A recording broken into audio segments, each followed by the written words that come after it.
నమస్కారం. City news కి స్వాగతం. ముందుగా ముఖ్యాంశాలు.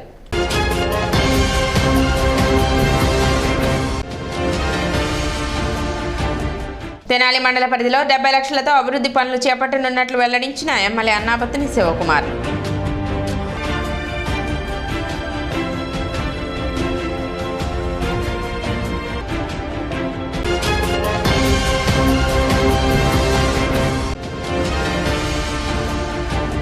పట్టణ ఐతానగర్లో బాబు షూరిటీ భవిష్యత్తు గ్యారంటీ కార్యక్రమం నిర్వహించిన మాజీ మంత్రి ఆలపాటి రాజేంద్ర ప్రసాద్.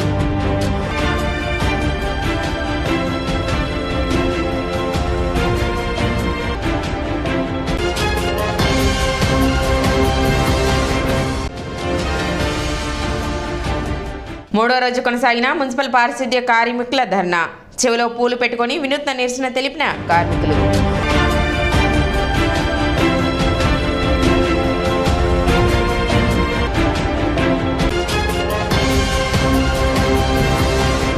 తన యొక్క పాలనతో రాష్ట్రాన్ని రావణ కాష్టంగా మార్చిన సీఎం జగన్మోహన్ రెడ్డిని గద్దె దించాల్సిన అవసరం ఉందని మాజీ మంత్రి టీడీపీ సీనియర్ నేత ఆలపాటి రాజేంద్ర ప్రసాద్ అన్నారు. గురువారం టీడీపీ కార్యాలయంలో టీడీపీ బీసీసీల ఆత్మీయ సమావేశం నిర్వహించారు. సమావేశానికి మాజీ మంత్రి ఆలపాటి రాజేంద్ర ప్రసాద్ హాజరయ్యారు. కార్యక్రమంలో భాగంగా బీసీసీల ఆధ్వర్యంలో నిర్వహించిన నూతన సంవత్సర క్యాలెండర్ను ఆయన ఆవిష్కరించారు. ఈ సందర్భంగా ఆయన మాట్లాడుతూ వైసీపీ పాలనలో పార్టీకి జరిగిన నష్టం, కార్యకర్తలకు జరిగిన అవమానాలు ప్రతి ఒక్కరూ గుర్తుపెట్టుకోవాలన్నారు. నేడు విజయ పతాకం ఎగరవేసే శక్తి, సమర్థత టీడీపీకే ఉందని, ఆ గౌరవాన్ని కాపాడాల్సిన బాధ్యత ప్రతి ఒక్కరిపై ఉందన్నారు. రానున్న ఎన్నికల్లో టీడీపీ విజయానికి ప్రతి ఒక్కరూ బాధ్యతగా పనిచేయాలని పిలుపునిచ్చారు. కార్యక్రమంలో టీడీపీ బీసీసీఎల్ నాయకులు పాల్గొన్నారు. ఈ క్యాలెండర్ మా చేత పార్టీ ప్రముఖులందరి సమక్షంలో ఆవిష్కరించుకోవాలి. నూతన సంవత్సరంలో అడుగుపెడుతున్న సందర్భంలో పార్టీని బలోపేతం చేయడానికి, అన్ని రంగాల్లో కూడా ముందుకు తీసుకెళ్ళడానికి, మరి ముఖ్యంగా ఒక బీసీ నాయకుడిగా బీసీలకే అండ అనేది కాకుండా అందరికీ కూడా అండగా ఉంటూ సమాజంలో తనకంటూ ఒక వ్యక్తిగతంగా ప్రత్యేకతను నిలుపుకుంటున్నటువంటి సందర్భంలో రాబోతున్నటువంటి సమయం ఎన్నికల సమయం. 4.5 ఏళ్ల కాలం వైసీపీ యొక్క పాలనని చూసిన తర్వాత ఏ వర్గానికి న్యాయం జరగకపోగా అన్ని వర్గాలని కూడా నష్టపరిచే పాలనగా మనందరం కూడా గుర్తించినటువంటి అంశం. ఈ యొక్క రాక్షస పాలనని పారదోలటానికి, ఈ రాష్ట్రాన్ని అగ్నిగుండంగా మార్చినటువంటి వ్యవస్థలను నిర్వీర్యం చేసినటువంటి జగన్మోహన్ రెడ్డి గారిని మనం గద్దె దించాల్సినటువంటి అవసరం. ఇది ఒక మన బాధ్యత. ఈ 4.5 సంవత్సరాల కాలంలో మనకు జరిగినటువంటి అవమానాలు, మన పార్టీకి జరిగినంత నష్టం, కార్యకర్తలను ఏ రకంగా వేధించారో, అంతేకాకుండా నాయకత్వాన్ని ఏ రకంగా బాధించారో, స్వయంగా మన నాయకుడైనటువంటి చంద్రబాబు నాయుడు గారిని అసెంబ్లీ సాక్షిగా కుటుంబాన్ని ఏ రకంగా అపహాస్యం చేశారో, ఇవన్నీ మీ మనసులో ఎవరికైనా గుర్తుంటే మన అడుగు తప్ప. స్థానిక సంస్థల రిజర్వేషన్లలో గతంలో నారా చంద్రబాబు నాయుడు గారు 34% రిజర్వేషన్ కల్పిస్తే దాన్ని రాష్ట్రంలోకి జగన్ అధికారంలోకి వచ్చిన తర్వాత 24%కి తగ్గించి బీసీలకు రాజ్యాధికారం దూరం చేసిన ఘనత వైఎస్ఆర్ పార్టీకే దక్కుతుంది. అలానే వైఎస్ఆర్ పార్టీ అధికారంలోకి వచ్చిన తర్వాత రాష్ట్రంలో 70 మంది బీసీలు ఆటవికంగా, అమాయకంగా హత్యకు గురి గావించబడ్డారు. బీసీ ఆడబిడ్డలు మానభంగానికి గురయ్యారు. దానికి నైతిక బాధ్యత జగన్మోహన్ రెడ్డి గారు వహించాల్సిందిగా నేను కోరుకుంటున్నాను. అట్లానే రాబోయే 2024 ఎన్నికలలో ప్రతి ఒక్కరు బీసీలంతా ఒక తాటి మీదకి వచ్చి ఆలపాటి రాజేంద్ర ప్రసాద్ గారిని అత్యధిక మెజారిటీతో గెలిపించి తద్వారా చంద్రబాబు నాయుడు గారిని సీఎం పీఠం అధిరోహించాలని కోరుకుంటున్నాను. తెనాలి మండలంలో అభివృద్ధి పనులకు 70 లక్షల రూపాయల నిధులను మంజూరు చేసినట్లు ఎమ్మెల్యే అన్నాబత్తుని శివకుమార్ తెలిపారు. తెనాలి మండల పరిషత్ సర్వసభ్య సమావేశం గురువారం జరిగింది. కొత్తపేటలోని మండల పరిషత్ కార్యాలయంలో నిర్వహించిన సమావేశానికి ఎమ్మెల్యే అన్నాబత్తుని శివకుమార్ హాజరయ్యారు. సమావేశానికి ఎంపీపీ ధర్మరాజుల చెన్నకేశవులు అధ్యక్షత వహించారు. ఈ సందర్భంగా ఎమ్మెల్యే అన్నాబత్తుని శివకుమార్ తెనాలి మండల అభివృద్ధికి సంబంధించి పలు విషయాలను చర్చించారు. అధికారులు, ప్రజాప్రతినిధులు సమన్వయంతో పనిచేసి తెనాలి మండల అభివృద్ధికి కృషి చేయాలని ఆయన తెలిపారు. సమావేశంలో మాజీ ఎంపీపీ చిన్నబోయిన శ్రీనివాసరావు, ఇన్ఛార్జ్ ఎంపీడీఓ ప్రతాప్ రెడ్డి, పలువురు ఎంపీటీసీలు, సర్పంచ్లు పాల్గొన్నారు. ప్రభుత్వం అనేక సంక్షేమ కార్యక్రమాలని తీసుకొస్తా ఉంది, ఇస్తా ఉంది, అది అందరికీ తెలిసిందే. ఈరోజు ఈ మీటింగ్లో కూడా మీరు ఏదైనా చెబితే వాటిని కూడా నేను కూడా మానిటరింగ్ చేస్తాను.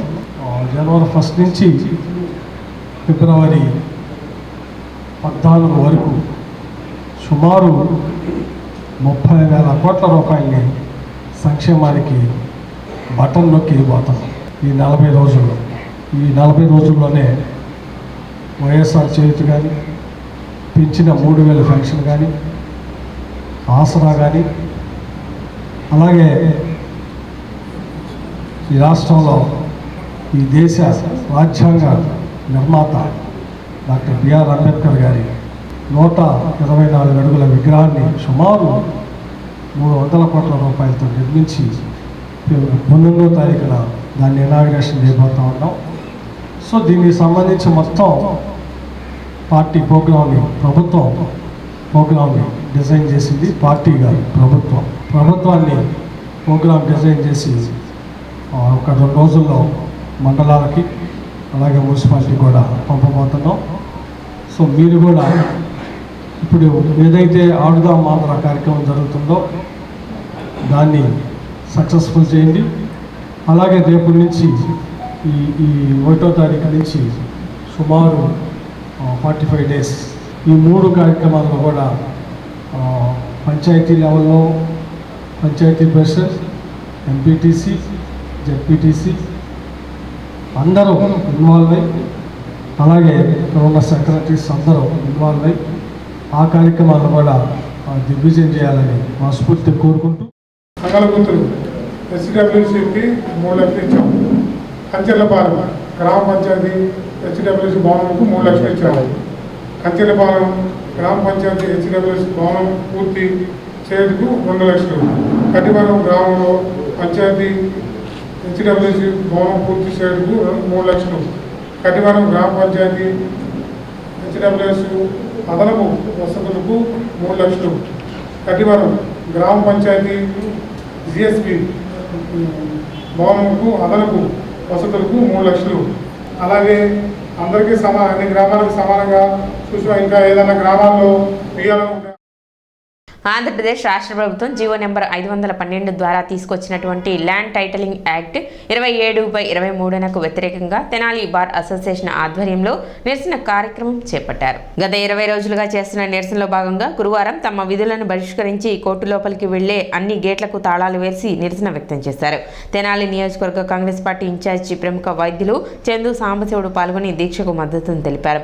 ప్రభుత్వం తీసుకొచ్చిన నల్ల చట్టాన్ని వెంటనే రద్దు చేయాలని మరియు ప్రజల ఆస్తులకు రక్షణ కల్పించాలని ఈ సందర్భంగా వారు డిమాండ్ చేశారు. ఇటువంటి రాజ్యాంగ వ్యతిరేకమైన చట్టాలను తీసుకురావడం వలన ప్రజలకు జరిగిన అన్యాయాన్ని కోర్టు ముందు కాకుండా రెవెన్యూ ఆఫీసర్ల చుట్టూ తిరిగితే ప్రయోజనం ఉండదని, కాబట్టి ఈ దురుద్దేశపూరితమైన చట్టాన్ని వెంటనే రద్దు చేయాలని వారు ప్రభుత్వాన్ని డిమాండ్ చేశారు. తగాదాలు వచ్చేదే ఎక్కువగా ఆస్తి తగాదాలు. ఒక పక్క క్రిమినల్ ప్రొసీజర్ పక్కన పెడితే సివిల్ ప్రొసీజర్లో ముఖ్యంగా ఆస్తి తగాదాలు. అది పొలం అనివ్వండి, స్థలం అనివ్వండి, ఇంకోటి అవనండి, తర్వాత అన్నదమ్ముల వ్యవహారాలు కానివ్వండి, తండ్రి కొడుకుల వ్యవహారాలు కానీ ఏదైనా వచ్చేదే ఆస్తి మీద. అలాంటి ఆస్తుల మీద లీగల్గా కాకుండా రెవెన్యూ డిపార్ట్మెంట్కి వెళ్తాం ఎంతవరకు సబబు అని చెబుతున్నా. ముఖ్యంగా ఈ యొక్క ప్రభుత్వానికి కానీ ముఖ్యమంత్రి గారు కానీ ఈ స్వాతంత్ర్యం వచ్చిన తర్వాత ఈ 75 సంవత్సరాలు అందరూ పిచ్చాళ్ళు అయ్యి కోర్టులకు ఇవ్వాల. Revenue department is part and parcel of the government 5 సంవత్సరాలకు ఒకసారి మారుతూ ఉంటుంది. ఈ 5 సంవత్సరాలకు ఒకసారి మారేటప్పుడు ఎవరు అధికారంలో ఉంటే అసలు మరీ ఈ రీసెంట్గా ఇంతకుముందు రెవెన్యూ ఆఫీసర్స్ కానీ పోలీస్ ఆఫీసర్స్ కానీ what ever they have taken both on the after taking the IPS they use to act independently, స్వతంత్రంగా ప్రయాణం చేసేవాళ్ళు. ఇప్పుడు ఐఏఎస్ ఐపీఎస్ ఆఫీసర్లు కూడా ఒక చిన్న గుమస్తాల్లాగా వచ్చేసి అక్కడ మినిస్ట్రీ ఏది చెప్తే అది, సీఎం ఏది చెప్తే అలా చేస్తున్నారు. అలాంటి పరిస్థితుల్లో ఈ రెవెన్యూ యొక్క హక్కులు చట్టాలన్నీ కూడా రెవెన్యూ ఆఫీసర్లకు ఇస్తే భూమి హక్కులు, భూమి తగాదాలు కానీ లేకపోతే టైటిల్ కానీ ఇంకొక స్థలాలు కానీ ఏదైనా కానీ రెవెన్యూ వాళ్ళకి ఇస్తే పూర్తిగా రాజకీయం అయిపోయి ఎవరైతే అక్కడ లోకల్ ఎమ్మెల్యే ఉంటారో, ఎంపీ ఉంటారో, మినిస్టర్లు ఉంటారో వాళ్ళకు అనుకూలంగా జరుగుతాయి. రెండవది, ఇది చాలా అనర్థాలకు దారితీస్తుంది. ఇది అన్యాయం, అక్రమం. It is against the law. మన రాజ్యాంగం ఏ రకంగా పెట్టారో ఇంతకుముందు మేము కూడా ఇప్పుడు చెప్తా ఉంటాం. రాజ్యాంగాన్నే సంరక్షించేటువంటి బాధ్యత పోయింది.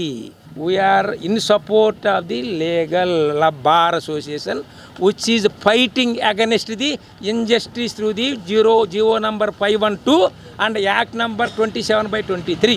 వాళ్ళకి పూర్తి సంపూర్ణ. ఈ కార్యక్రమంలో తెనాలి బార్ అసోసియేషన్ అధ్యక్షులు మందలపు వేణుగోపాల్, వైస్ ప్రెసిడెంట్ కంచెల్లి చంద్రశేఖర్, ప్రధాన కార్యదర్శి గౌరీశంకర్, సీనియర్ న్యాయవాదులు, జూనియర్ న్యాయవాదులు మరియు న్యాయవాద గుమస్తాలు పాల్గొన్నారు. తెనాలి కోర్టు ప్రాంగణంలో ఫెడరేషన్ వాళ్ళతో సహా రాష్ట్ర వ్యాప్తంగా అన్ని జిల్లాల్లో చేస్తున్న న్యాయవాదులు పోరాటానికి సంఘీభావంగా మేము కూడా మా తెనాలి బార్ అసోసియేషన్ తరపు నుంచి డిసెంబర్ 5వ తారీఖు నుంచి మేము ఉద్యమంలో పాల్గొన్నాం.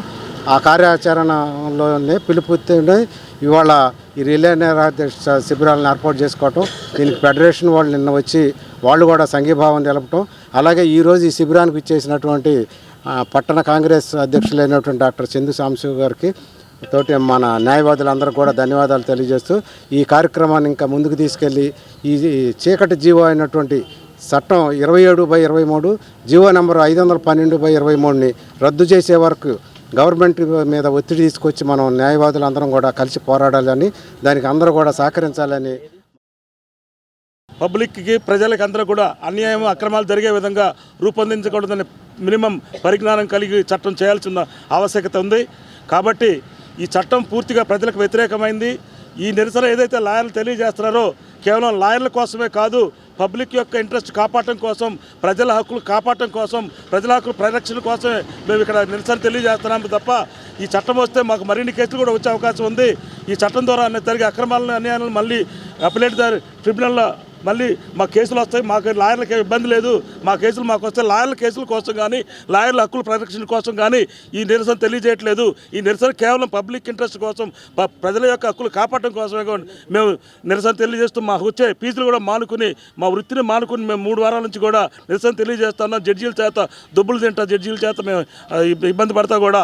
కాబట్టి పబ్లిక్ ఇంట్రెస్ట్ కాపాడుకోవడం కోసం చేసే ఈ ఉద్యమంలో పబ్లిక్ కూడా ప్రజలు కూడా ప్రాతినిధ్యం వహించి భాగస్వామ్యం. ఇప్పుడు చిన్న విరామం.